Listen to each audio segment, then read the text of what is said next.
I don't think government should run like a business. I think government is a system of services and that it needs to serve the people. And there are too many people I feel that have been running things, treating it like a business, and forgetting that this is meant to serve the people.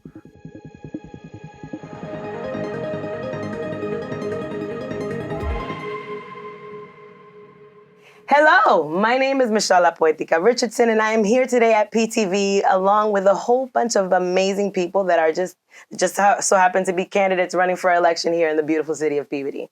Today, one of the candidates we have here is a candidate for mayor. Hi, how are you? I'm doing great. Now, I've just heard that you're running for mayor. What is your name?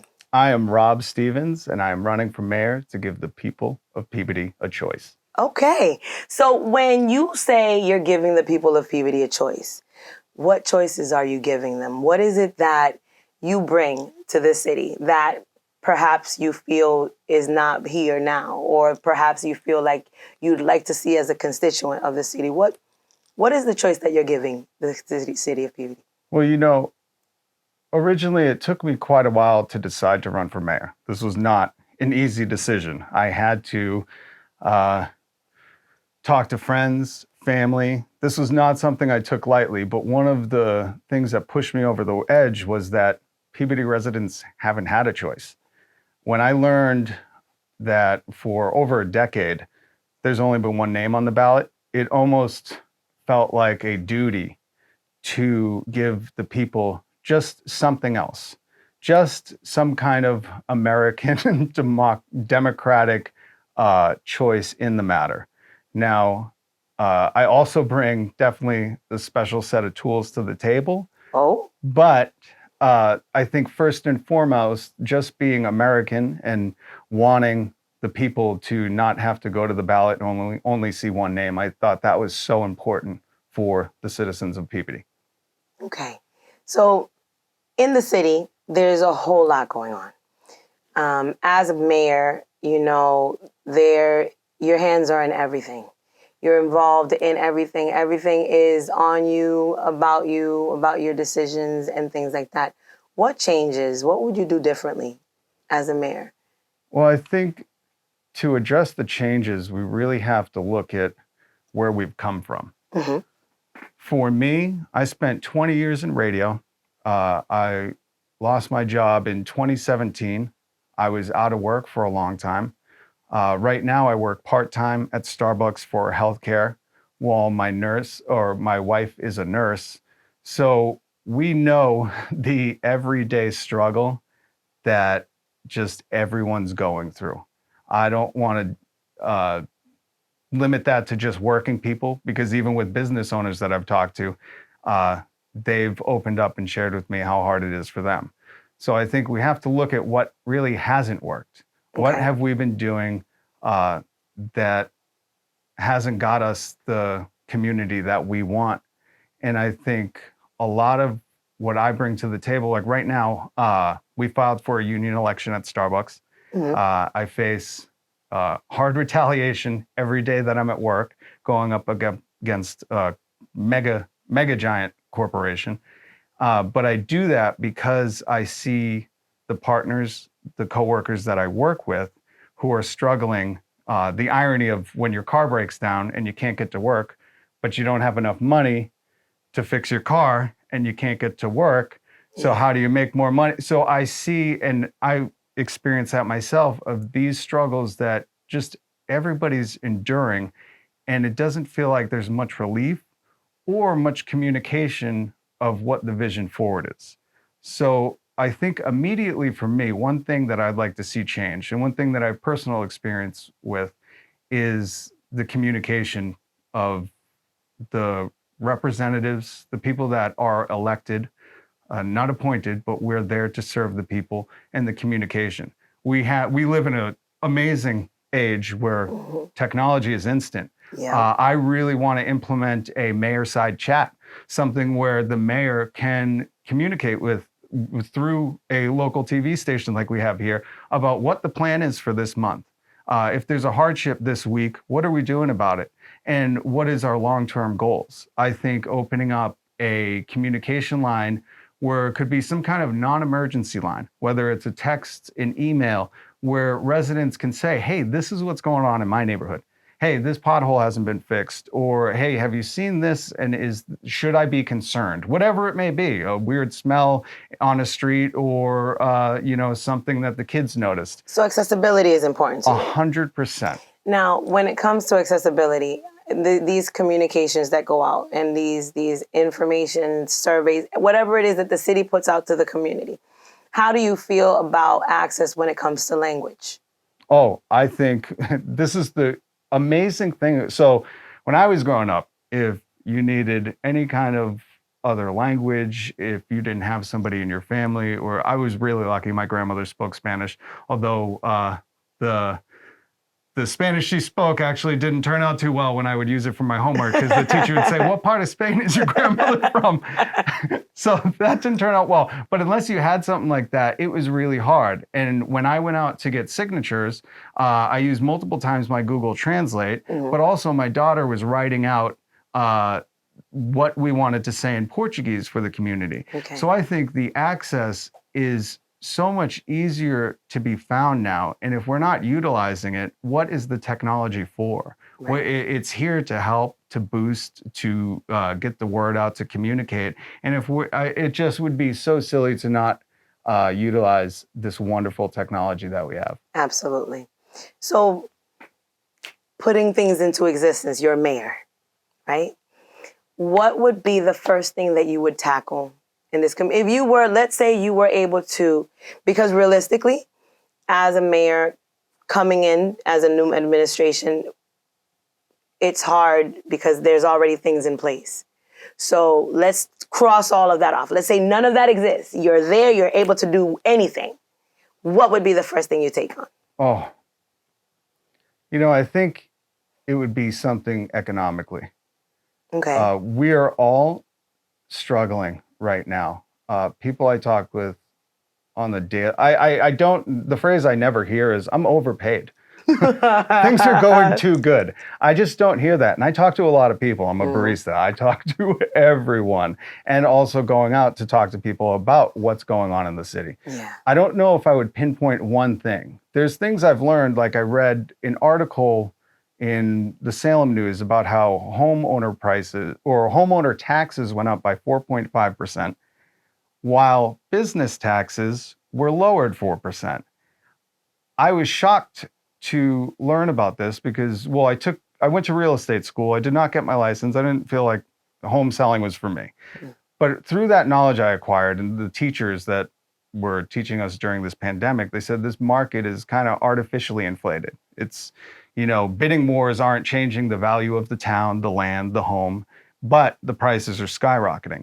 So to have that knowledge and then hear that homeowners for the same house from just a few years ago are going to be paying that much more, it seemed like it's going to create some kind of suffering for the people. Yeah. There's also so many other things economically that, it's almost a trickle effect, and not in a good way. There's no trickle down here. This is a trickle effect in our mental health, in our kids' mental health, in our community's mental health. Yeah. I think that's what I would address. The mental health of our community, and unfortunately a lot of things run on the economy. I think there's so many things where kids are paywalled into community events.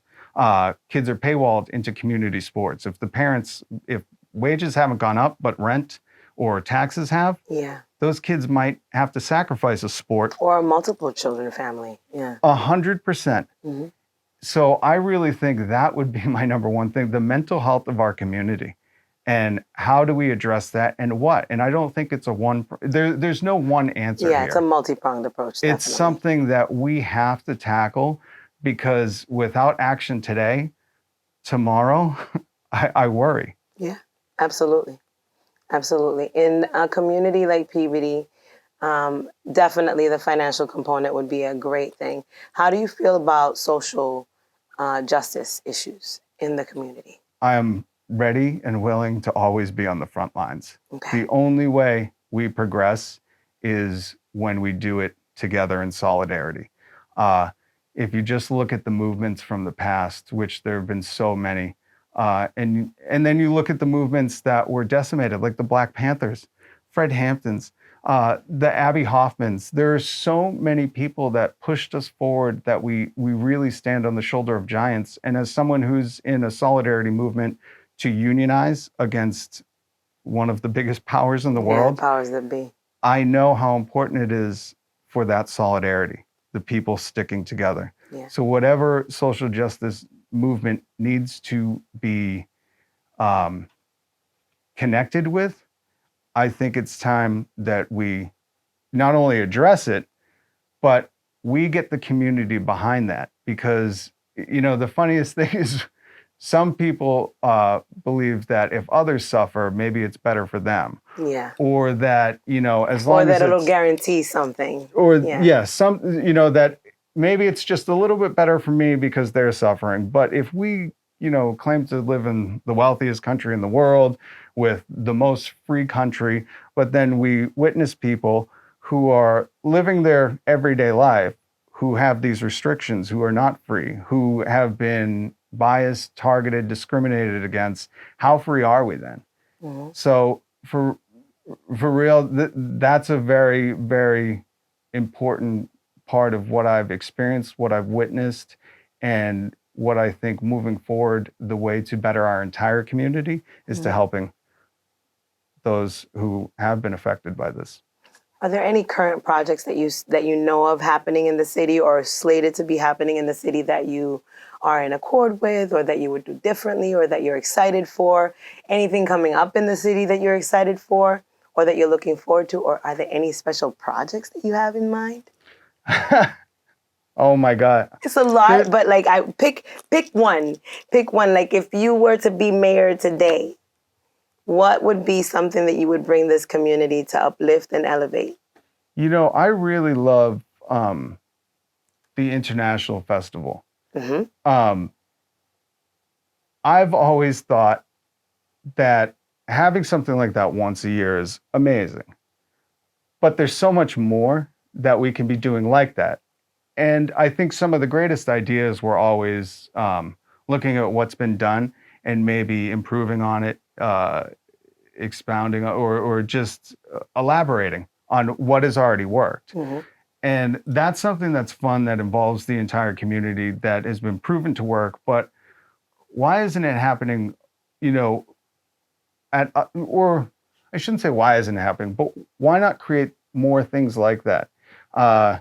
I come from a time where you could have block parties and shut down the street and get the community together in these small little groups and gatherings. And just something that my family talks about is how rad would that be to have some kind of block party, to have more farmers markets. When I lived in San Diego, it felt like every single day of the week you could find a farmers market in another town with somebody selling some kind of homemade stuff or vegetables or whatever it was you were looking for.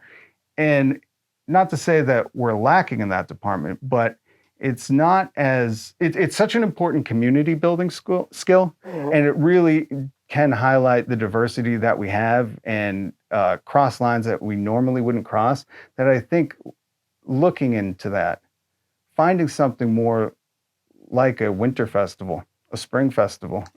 I'm excited at the idea.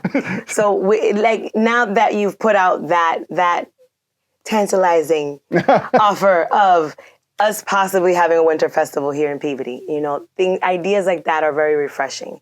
If you were to say one last thing to our voters, right? One last thing that would give them in a nutshell why they should vote for you for mayor, what would that be? So in all my time working in radio and the media, interviewing the likes of like Charlie Baker and big politicians, I've always heard politicians say, you know, we need to run this government like a business. We need to be making business decisions. And it always felt very discluding.